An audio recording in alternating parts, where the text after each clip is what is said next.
पैगंबर मोहम्मद साहब एक बार अपने घर से निकल रहे थे किसी काम से, और जैसे ही गली से गुजर रहे थे तो अचानक ही उनके ऊपर कूड़ा आकर गिर जाता है। घर का कूड़ा करकट जब उनके ऊपर गिरता है तो उनके अच्छे साफ़ सुथरे कपड़े भी ख़राब हो जाते हैं। जब उन्होंने उधर जिधर से कूड़ा गिरता है उधर देखा तो एक बूढ़ी अम्मा उनकी तरफ देख रही थी। सहज ही अंदाज़ा लगा लिया कि ये कूड़ा इस घर से गिरा है, लेकिन ये बात कंफर्म नहीं थी कि इसी अम्मा ने उनके ऊपर कूड़ा डाला है। अगले दिन जब फिर वो घर से निकलते हैं, एक बार फिर वही अम्मा कूड़ा गिरा देती हैं, और जब कूड़ा गिराती हैं तो आज वो कूड़ा गिरते हुए उस अम्मा को देख लेते हैं। तीसरा दिन आता है, चौथा दिन आता है, जब जब निकलते थे उस गली से तब तब वो बूढ़ी अम्मा कूड़ा डाल दिया करती थी। लगभग एक सप्ताह गुजर जाता है, लेकिन मोहम्मद साहब ने इस बात का बिल्कुल भी बुरा नहीं माना और उनकी तरफ देखते थे, मुस्कुरा दिया करते थे। लेकिन एक सप्ताह गुजर जाने के बाद फिर उनके घर से कूड़ा नहीं आया और मोहम्मद साहब ऐसे ही गुजरते चले गए। उन्होंने देखा कि आज कूड़ा नहीं आया, क्या बात है। आसपास के लोगों से पूछा कि भाई क्या बात है, बूढ़ी अम्मा जो रोज़ कूड़ा फेंकती थी आज कूड़ा क्यों नहीं फेंका, क्या बता सकते हो। आसपास के लोगों ने कहा हमें नहीं पता है साहब। यहाँ से वो उसी घर में उसी जगह पर जाने की कोशिश करते हैं जिस जगह पर जिस घर में वो महिला रहती थी। वहाँ जाकर देखते हैं तो चारपाई पे वो महिला लेटी हुई है और करा रही थी। दरअसल वो बीमार हो चुकी थी और उसकी ऐसी स्थिति थी कि वो उठकर फिर से कूड़ा डालने की कंडीशन में नहीं थी। मोहम्मद साहब उनके पास जाते हैं और कहते हैं अम्मा तुम यहाँ बीमार हो। फिर वो उनकी खिदमत में लग जाते हैं, उनकी सेवा करते हैं और जब वो ठीक हो जाती हैं बूढ़ी अम्मा तो वहाँ से वो चले जाते हैं। बूढ़ी अम्मा इस दृश्य को देखकर रोने लगती हैं। दरअसल कुछ इसी तरह का किरदार मोहम्मद साहब का रहा है। ऐसे हज़ारों एग्जाम्पल हैं मोहम्मद साहब के बारे में जो उन्होंने लोगों के साथ किए थे। उनकी अच्छाइयों की वजह से ही इस्लाम पूरी दुनिया में फैला। लेकिन कुछ लोगों ने उनको कॉपी तो किया, लेकिन कॉपी करने का जो तरीका रहा है उनके पहनावे को, उनकी जैसे दिखने में, लेकिन जो उनकी अच्छाइयाँ थी उनकी अच्छाइयों से लोग आज भी दूर हैं और दूर भाग रहे हैं और कुछ ऐसी चीज़ों को अपनी ज़िंदगी में अपना रहे हैं जिनको शायद बिल्कुल भी नहीं अपनाना चाहिए। आज की सच्ची घटना भी कुछ ऐसे ही है, दिखने में तो बिल्कुल वैसे ही हैं, लेकिन उन लोगों ने जो कृत्य किया है उससे पूरा देश नहीं पूरी दुनिया शर्मसार हो उठी है कि हिंदुस्तान में भी कुछ ऐसे लोग रहते हैं। ऐसी खबरें हमेशा अफ़गानिस्तान और पाकिस्तान से तो आया करती थीं, लेकिन हिंदुस्तान से जब ऐसी ही खबर देखने को मिली तो बड़ी संख्या में लोग इस घटना की निंदा करने पर मजबूर हो जाते हैं, विवश हो जाते हैं। आदाब, नमस्कार, सत श्री अकाल। मैं उस्मान सैफ़ी। आज की जो सच्ची घटना मैं आपको सुनाने जा रहा हूँ, ये सच्ची घटना है राजस्थान प्रदेश का एक ज़िला है उदयपुर और इसी ज़िले का एक थाना लगता है धानमंडी। बात कर रहा हूँ 28 जून 2022 की दोपहर लगभग 2 या 2:15 के आसपास का वक्त रहा होगा। इस धानमंडी इलाके में जो कि भूत महल के बिल्कुल पास लगता है, वहाँ पर एक व्यक्ति है जिसकी दुकान है सुपर टेलर के नाम से। यहाँ पर 2 व्यक्ति आते हैं और दोनों ने कुर्ता पजामा पहने हुए हैं, दाढ़ी है, सर पर टोपी है। दुकान के अंदर घुसते हैं और कहते हैं कि साहब हमारे कपड़े सिल दोगे क्या, हम अपने कपड़ों का नाप देने के लिए आए हैं। दर्जी ने कहा ठीक है भाई साहब आप आइए। एक व्यक्ति का नाप लेने लगते हैं, दूसरा व्यक्ति काउंटर के दूसरी तरफ खड़ा हुआ है। दूसरे व्यक्ति ने चुपके से मोबाइल निकाला और वीडियो बनाना शुरू कर देता है। हाथ के पोंचा कितना रखना है, पैर का, ये सब चीज़ों की नपाई चल ही रही थी। अचानक ही उसने अपनी आंटी से अपने छुपे हुए पजामे में से एक धारदार हथियार निकाला और निकालने के बाद उस पर ताबड़तोड़ वार करने शुरू कर दिए। जैसे ही ताबड़तोड़ वार करता है तो वो व्यक्ति रोता है, बिलबिलाता है, चीखता है, कहता है कि मुझे क्यों मार रहे हो, और अपने बचाने की अपील करता है। लेकिन इन दरिंदों ने अपने जो अंदर एक शैतान था उस शैतान को अपने ऊपर कुछ इस तरह से हावी कर लिया कि वो बिल्कुल भी नहीं रुकते हैं। और फिर लगातार एक व्यक्ति वीडियो बनाता है और दूसरा व्यक्ति लगातार हमले करता चला जाता है। इनका मकसद था इसको मार कर यहाँ से जाना। इसकी गर्दन को बिल्कुल अलग करने की कोशिश करते हैं और लगातार वो उस धारदार हथियार को चला ही रहे थे, लेकिन उस हथियार से उसकी गर्दन अलग नहीं होती है। और इसके अलावा वो उसके सर पर, उसके पैरों पर, उसके हाथों पर लगातार वार करते चले जाते हैं। और वार करने के बाद अपनी जिस बाइक से आए थे उस बाइक से बैठते हैं और अपने चले जाते हैं। अभी तक इस बात का किसी को भी कानो कान खबर नहीं थी कि यहाँ पर धानमंडी में इतनी बड़ी वारदात हो चुकी है।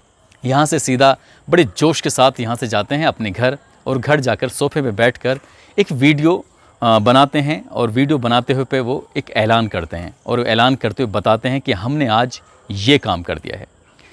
पहला वीडियो जो कि उस दुकान का है, कत्ल होने का है। दूसरा वीडियो घर जाकर कि हमने ये काम किया है। और एक तीसरा वीडियो जो कि 17 जून 2022 को बनाया गया था, जिसमें अपना एड्रेस बताते हैं और चैलेंज करते हैं कि हम लोग ये करने वाले हैं। दरअसल 3 वीडियो सोशल मीडिया पर वो एक साथ वायरल कर देते हैं। कुछ ही मिनटों में ये वीडियो तेजी के साथ न केवल उदयपुर में था, बल्कि राजस्थान प्रदेश की सीमाओं को पार करता हुआ हिंदुस्तान की सीमाओं को भी पार कर जाता है। ऐसा कौन सा मोबाइल था, ऐसी कौन सा प्रदेश था, ऐसा कौन सा देश था जहाँ पर ये वीडियो तेज़ी के साथ वायरल नहीं होता है। ऐसे वीडियो हमेशा ज़्यादातर पाकिस्तान से या अफ़गानिस्तान से तो वायरल होते थे, लेकिन हिंदुस्तान के अंदर से ऐसा वीडियो वायरल हो रहा था तो लोगों के लिए सवाल था। लेकिन जैसे ये पता चलता है कि कहाँ पर किसका मर्डर हुआ है, तो पता चलता है कि एक सुपर टेलर के नाम से एक कन्हैया लाल है। उस कन्हैया लाल बहुत ही सीधा साधा व्यक्ति है, बड़े दिलवाला है, आसपास के लोग बड़ी उसकी रेस्पेक्ट करते हैं। उसका वीडियो वायरल हुआ था। जैसे ही लोगों को पता चलता है कि उसका वीडियो वायरल हुआ है, तभी लोगों को उस पुराने दिन जो भी हफ्ते 15 दिन पहले गुजरे हैं वो बात याद आने लगती हैं। वो बात ही कुछ ऐसी थी जिसको देखकर, जिसको सुनकर लोगों को लग रहा था कि किसने कितनी गलतियां की हैं, आखिर इन गलतियों का खामियाजा इस सीधे व्यक्ति को क्यों भुगतना पड़ा। पुलिस इनकी तरफ गिरफ्तारी की तरफ लग जाती है, लेकिन साथ ही एक मामला और चल रहा था। हर व्यक्ति जानना चाहता था कि आखिरकार क्या मामला है, क्यों इस व्यक्ति को इतनी बुरी तरह से मारा है, क्या वजह है। और वजह कुछ इस तरह की थी कि मई का जो अंतिम सप्ताह है, उस अंतिम सप्ताह में एक टेलीविज़न पर डिबेट चल रही थी। उसी डिबेट पर भारतीय जनता पार्टी की प्रवक्ता नुपुर शर्मा एक बयान दे देती हैं और उस बयान में पैगंबर मोहम्मद साहब पर जो टिप्पणी करती हैं, तो उस टिप्पणी से न पूरे देश में बवाल मचता है, बल्कि हिंसा भी फैल जाती है। और पूरे जो खाड़ी देश हैं, लगभग 13 देश एक साथ एक पायदान पे आ जाते हैं और वो कहते हैं कि हम हिंदुस्तान के सामान का बाइकाट करते हैं। यहाँ पर लोग धरना, प्रदर्शन, ये सब चीज़ें चल रही थी। हर जुमे के दिन कुछ ना कुछ बवाल चल रहा था और इसी बवाल के बीच में पुलिस प्रशासन, सरकार की कोशिश थी कि कोई झगड़ा ना हो, कोई फसाद ना हो, कोई हिंसा ना हो, सब लोग सुकून से रहें, चैन से रहें।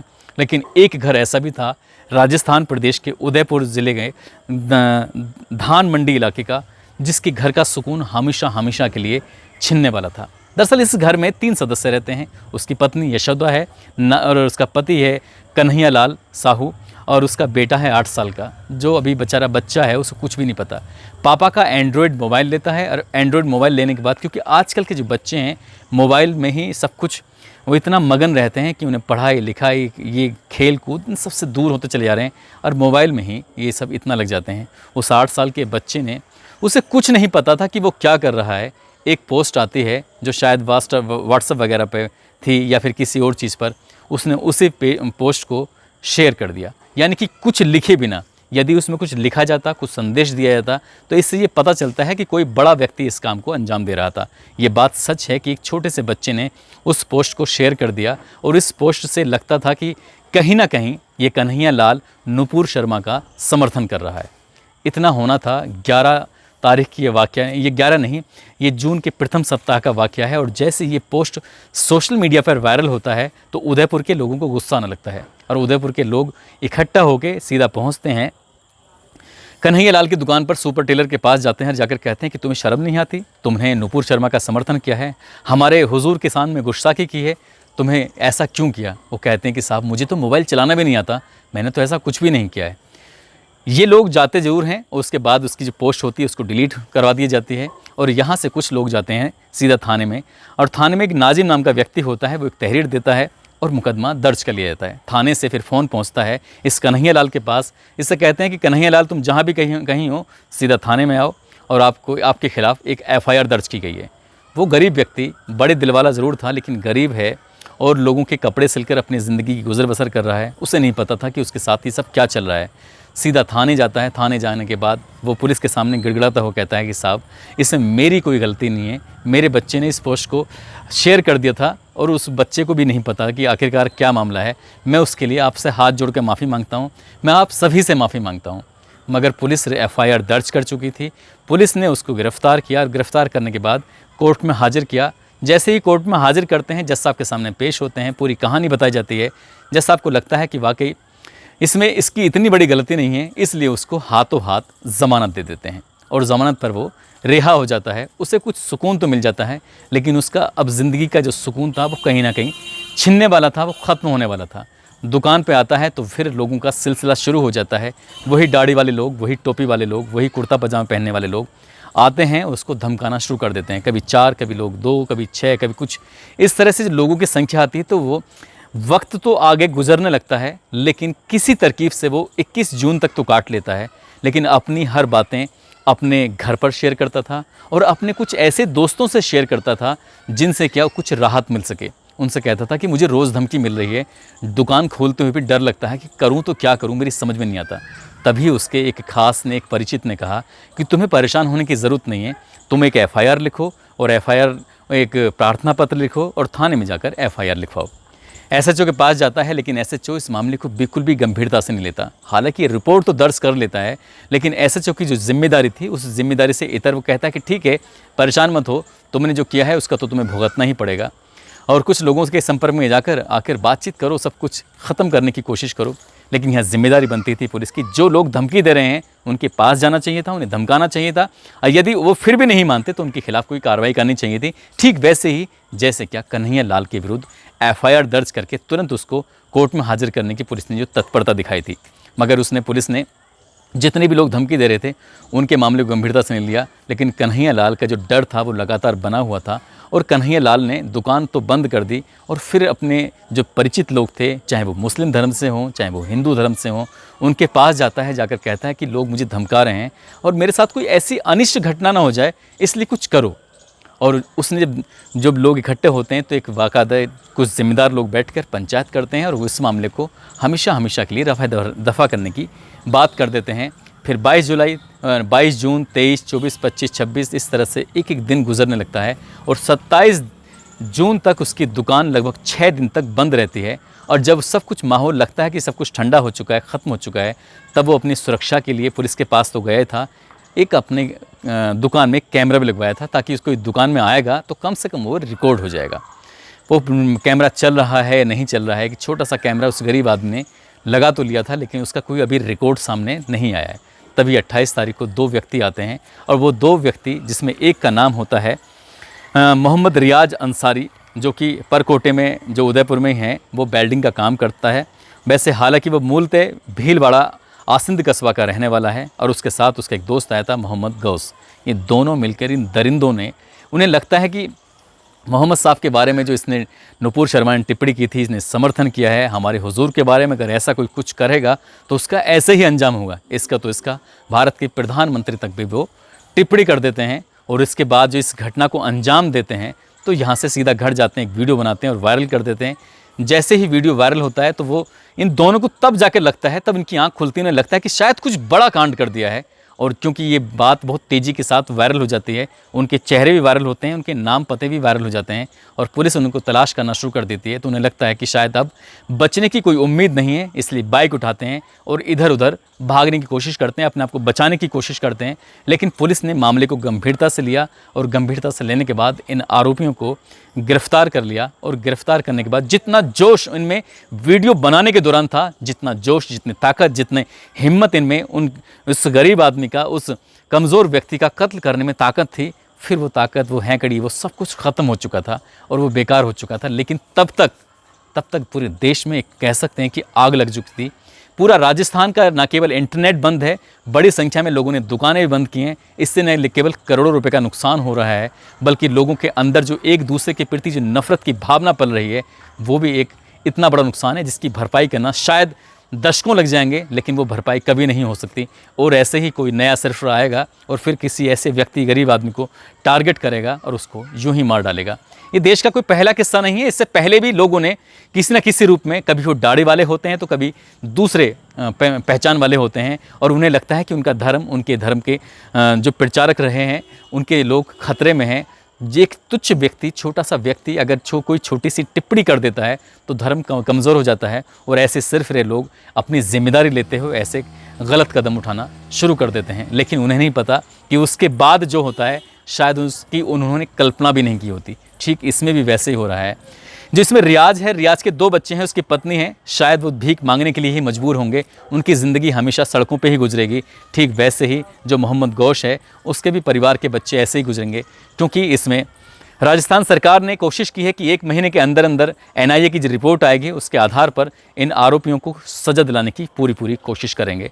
और उन्होंने भारत के प्रधानमंत्री और गृह मंत्री से भी अपील की है, राजस्थान प्रदेश के मुख्यमंत्री अशोक गहलोत ने, कि कम से कम समय में सजा दिलाई जाए और जो भी ऐसे कदम उठाता है, चाहे वो किसी भी जाति किसी भी धर्म का व्यक्ति क्यों ना हो, उसके खिलाफ कड़े से कड़े एक्शन लेने चाहिए। या पूर्व में भी किसी ने ऐसा काम किया है तो उसके खिलाफ भी कड़े से कड़े एक्शन लेने चाहिए। साथ ही हम लोगों की, आप लोगों की भी जिम्मेदारी बनती है कि कम से कम जो नफ़रत की बातें हैं, नफ़रत की जो भाषा है, उस पर कंट्रोल करने की कोशिश करें।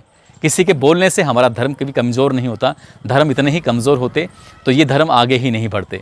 और ऐसे कम पढ़े लिखे लोग, ऐसे जिनको जानकारी भी नहीं होती है और वो कुछ भी बोल देते हैं, इससे कोई फ़र्क नहीं पड़ता। मैं खाली अभी उन लोगों के लिए बोलूँगा जो लोग इस तरह की हरकत करके गए हैं। जो मैंने कहानी शुरू में सुनाई थी मोहम्मद साहब का किरदार कुछ अलग था। उनके जैसे बनने की तो कोशिश कर रहे हो, लेकिन असल में उनकी जो अंदर की आत्मा है, उनका जो असली किरदार है, उसको जीने की कोशिश करो। क्योंकि आपकी किताबें, आपके कुरान को कोई पढ़ने वाला नहीं है। आप क्या काम करते हो उसको लोग पढ़ेंगे। इसलिए अपना किरदार अगर तुमने संभाल लिया तो सब कुछ दुनिया ठीक हो जाएगी, सब कुछ ठीक हो जाएगा। और एक को मारने से कोई समस्या का समाधान नहीं, बल्कि स्थितियाँ बिगड़ेंगी। और आप अखबार, टेलीविज़न, ये सब उठा के देख लीजिए, पूरे देश में कहीं ना कहीं आग लगी पड़ी है। इसको बुझाने के लिए अच्छे लोगों को आगे आना चाहिए और जो गलतियाँ हुई हैं उसकी गलतियों की माफ़ी मांगनी चाहिए। दोस्तों, इस घटनाक्रम को सुनाने का उद्देश्य किसी को परेशान करना नहीं है, किसी का दिल दुखाना नहीं है, बल्कि आपको जागरूक करना है, आपको सचेत करना है। इस तरह की अगर आपके इर्द गिर्द कोई लोग रहते हैं तो उनको समझाइए, उनका जो दिमाग है जो ख़राब हो रहा है उसको ठीक करने की कोशिश करिए और अच्छे से, पूरी ईमानदारी, पूरी शिद्दत के साथ अपने अपने धर्म के हिसाब से प्रार्थना कीजिए, नमाज़ पढ़िए। इसका मतलब ये नहीं कि आप किसी को नुकसान पहुँचाएँगे। जाते जाते ये निज़ामुद्दीन अंसारी हैं बिहार से और बिजनौर के अब्दुल हमीद सैफ़ी हैं। आज इनका जन्मदिन है। आपको जन्मदिन की ढेर सारी शुभकामनाएं, बहुत बहुत मुबारकबाद। साथ ही यूट्यूब पर शेखर सिंह, रहमत, प्रदीप कासवान, मोहम्मद महराज, चक्रवीर सिंह मैनपुरी से हैं, सोमवीर पाल संभल से हैं, मनीष कुमार प्रयागराज से हैं, मकसूद आलम दिल्ली से हैं और हरजेश उपाध्याय, सोनू कुमार और प्रिया जी। आपने जो YouTube पर अच्छे कमेंट किए हैं, आपका धन्यवाद। साथ ही फेसबुक पर कुछ लोगों ने अपील की थी कि उनका नाम लिया जाए और इनमें वो भी लोग भी शामिल हैं जो क्या कमेंट भी करते हैं और साथ ही हौसला अफजाई करते हैं और अपने नाम लेने की अपील करते हैं, जिसमें रामकेश गुज्जर हैं राजस्थान से, प्रकाश कुमार यादव हैं और उनकी पत्नी रिंकी देवी हैं, पूजा कुमारी इनकी बेटी हैं, जितेंद्र कुमार बिहार से हैं, अंकित जाट हैं, पवन कुमार हैं, अरुण ओझा हैं मध्य प्रदेश से, राजकुमार यादव हैं चंदौली से, इमरान खान हैं, अभिषेक भारद्वाज मऊ से हैं, अमित कुमार हैं और इनकी पत्नी शीतल राणा हैं। इन्होंने अपील की थी कि इन दोनों का नाम लिया जाए। हरिराम यादव हैं, रामलाल कालूराम गुज्जर राजस्थान से हैं, संतपाल जायसवाल। आप सभी का दिल की गहराइयों से शुक्रिया, धन्यवाद। आप सब अपना ख्याल रखें, सुरक्षित रहें। जय हिंद, जय भारत।